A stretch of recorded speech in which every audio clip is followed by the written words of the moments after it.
guys, my name is Dominique Morrison. I'm going to be presenting a webinar called Why is the Titanic in My Swimming Pool? Now you're probably looking and wondering like, what? Titanic in a swimming pool? But I'm going to explain that to you right now. The Titanic is all of life's little problems, and the swimming pool is your enjoyable moments.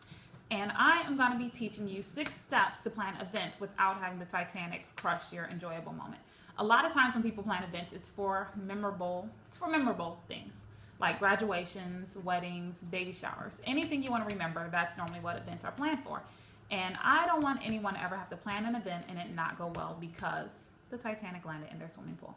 So firstly, here we go. The 6 steps. Step number 1, you're going to identify the event. Step number 2, you're going to formulate your goals and objectives. Step number 3, you're going to map out the date. Step number 4, you're going to develop a budget. Number 5, you're going to identify the icebergs. And number 6, you're going to execute. Pretty simple. Okay, identify the event. Basically, with identifying the event, all you're going to do is figure out what you're doing. So if you're having a wedding, that's going to be the event that you identify, is that you're having a wedding and the theme. So maybe planning out the colors. If you're having a party, the theme of the party. Okay? Now, step number 2, formulate the goals and objectives. This right here. What is the purpose of the event? What do I want other people to experience in this event? And what is my desired outcome for this event? Now, I'm just going to do a broad example. For instance, if you're a college student, like most of us are, and you are planning to throw a huge party. What's the purpose of this event? You want to throw a big party, you want people to have fun. That's what you want other people to experience, is having a good time. And my desired outcome of this event, it may be to have one of the biggest parties of the year. You want notoriety, you want people to know like, hey, this guy threw a great event, and you want people to have fun. That's your goals and that's your objectives, okay? For your third event, mapping out the date. This one's extremely important. A lot of people think, I can just choose any date I want to have my event on, any date I want to have a party. But you also got to keep in mind certain things like holidays. That's what I consider a date conflict. You don't want to plan an event on something like Thanksgiving. Like, hey, everybody, we're going to have a party on Thanksgiving. I'm going to plan my wedding on Thanksgiving. Only because a date like Thanksgiving and Christmas are important to a lot of people, where that's where they want to spend time with their family. So that's a date conflict. Another one would be, for instance, if you were having a wedding. Okay?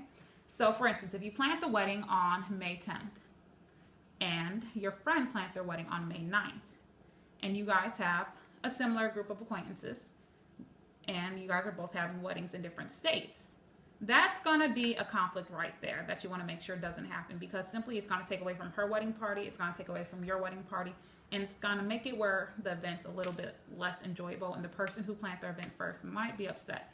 So that's something I really want you guys to pay attention to, is date conflicts, okay? Number 3 is to develop a budget. This little guy comes in handy, okay? You do not want to break your piggy bank when planning an event. You want to plan your budget and you want to stick to it. I know it can be frustrating if you go out and you're like, hey, this big old slide looks great. My kid will love it, but it's like $500 over budget. That's one of the first ways to get frustrated when planning an event or find these little problems, is by going over your budget or not being able to get something because you didn't make your budget big enough. So when you plan your event, you really want to look at the price, you want to know the cost of everything, and you want to make sure you kind of have your budget in line, or else that could become a major frustration. You don't want to plan an event, go over your budget, and find out like a week later, like, hey, I spent way more money than I actually had, because even after the event's gone, you still have bills to pay. Number 4 is identify the icebergs. Like we just talked about in the last one, budget. Budget can be a major iceberg. That can be a huge problem that people come up with. Conflicts, like I said with date conflicts that's an iceberg right there. Not having enough time to get the event planned is a conflict.